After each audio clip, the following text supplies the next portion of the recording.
সাপের মতো পেঁচানো যেন নীল আকাশের সিঁড়ি। এই গাছটি অনেকের কাছে অপরিচিত, বিপন্নপ্রায় ও দুষ্প্রাপ্য এই গাছের নাম গিলালতা গাছ। উচ্চতার পাশাপাশি বিস্তৃতও বেশ। গাছটি নিয়ে যেন কৌতূহলের শেষ নেই। রহস্যময়ী এই গাছটিকে দেখতে প্রতিদিন দূর দূরান্ত থেকে আসছেন প্রকৃতিপ্রেমীরা, করছেন ভিড়। গাছটির সাথে নিজেদের ছবি তুলে তা স্মৃতিতে রেখে দিচ্ছেন কেউ কেউ।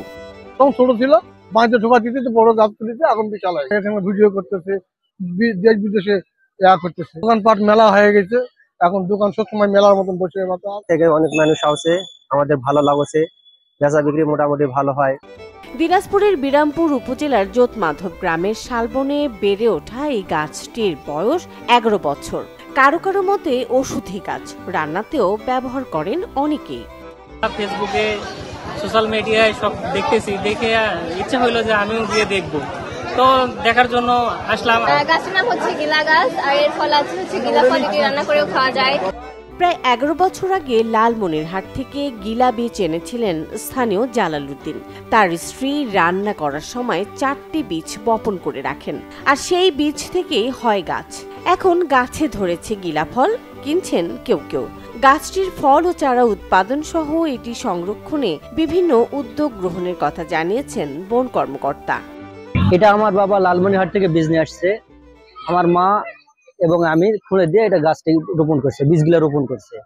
মূলত এই গাছটি রক্ষণাবেক্ষণ অনেকদিন থেকে, প্রায় 11 বছর আগে গাড়া বীজগুলা গাড়ার পর গাছ ফুটছে, ফোটার পর কয়েক বছর পর ফল ধরছে।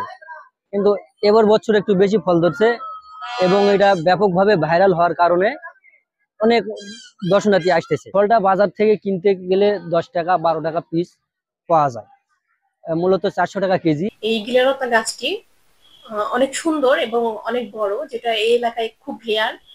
এখানে অনেক পর্যটক আসে প্রত্যেকদিন দেখার জন্য। গাছটি আমরা সংরক্ষণের জন্য ইতিমধ্যেই কিছু উদ্যোগ গ্রহণ করেছি। গাছটি চারপাশে বেড়া দিয়ে ঘিরানো হয়েছে এবং সেখানে কিছু সাইনবোর্ড টাঙানো হয়েছে, যাতে পর্যটকরা গাছটির উপরে উঠে বা কোনোভাবে ক্ষতি না করে। মূলত গিলালতা পাহাড়ি অঞ্চলের গাছ।